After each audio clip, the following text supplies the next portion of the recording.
first time tuning in.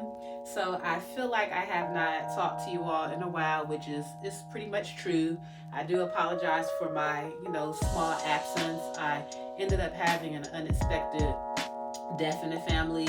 So I have been, just behind on getting my content out. You all normally I post a couple times a week. So I've been MIA, and I certainly want to apologize for that and thank you all for your patience. But I am back. I have about 3 videos so far that have not been edited. So you'll be seeing a couple of videos that should have been out a couple weeks ago. That's kind of like Christmas related somewhat. But again, please bear with me, but I'm just trying to get caught up on the editing, but I am back. So in today's video, it's another small bedroom update, as if I could fit anything else in this room, right? But I've been in search for this banana tree or banana plant that's similar to the one that I have in my dining area. And this particular plant is only available usually about this time of year. I did purchase it from Target, so I'm gonna show you all what I got. So I finally came across it the other day. I've been searching for the last couple weeks and they finally got one in, but this is pretty heavy. But this particular one, I like it compared to their other, I guess it's a banana palm plant. Yeah, banana plant. I like it in comparison to the other ones that they have because this one looks a lot more realistic with, you see how the branches and the stems are. It is a little bit more on the pricier side, but it's certainly worth it.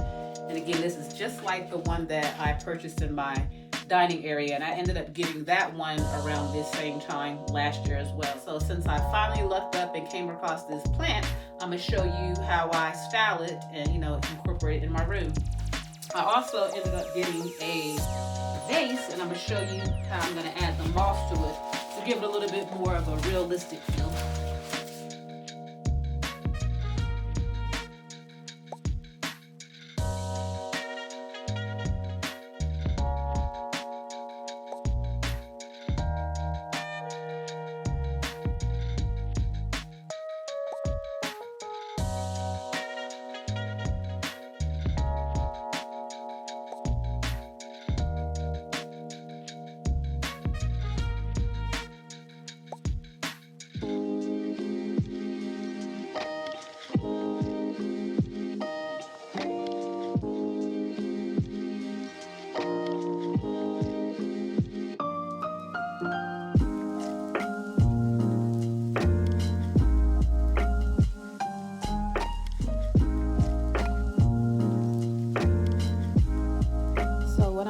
Here is getting this styrofoam. I'm going to layer it inside of the planter, that way to give extra added height for the plant so it can stand up just a little bit taller than what it initially came.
shredded up paper around the sides of the plantern, that way to cover up any additional spacing, as well as that's going to serve as an additional cushioning for the moss that I'm getting ready to add. That way I'm not having to put so much moss inside of the pot, and it saves on, the amount I'm having to use.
the update that I made by adding the plant to the space. It certainly brings in a little bit more life and color, as well as it coordinates with the matching moss bowl that I have on my vanity. You know, and again, this space is fairly small, so I didn't want to do too much. But again, you know, adding a touch of greenery certainly does brighten up a space. So the only other thing pretty much left to do in this room is to update the area rug. As I was telling you previously that I will be doing away with this color rug, and I'm trying to get something that's going to coordinate more so with the room. And then I will be taking out the, you know, big old massive picture in the hallway that goes with the rug at some point. Not in a huge rush, but the main thing is when I do find a rug that I definitely like, then I will certainly take this out, because this color to me is throwing everything off. If you have not yet subscribed, please don't forget to do so before you leave, and I will catch you all in the next one. Bye.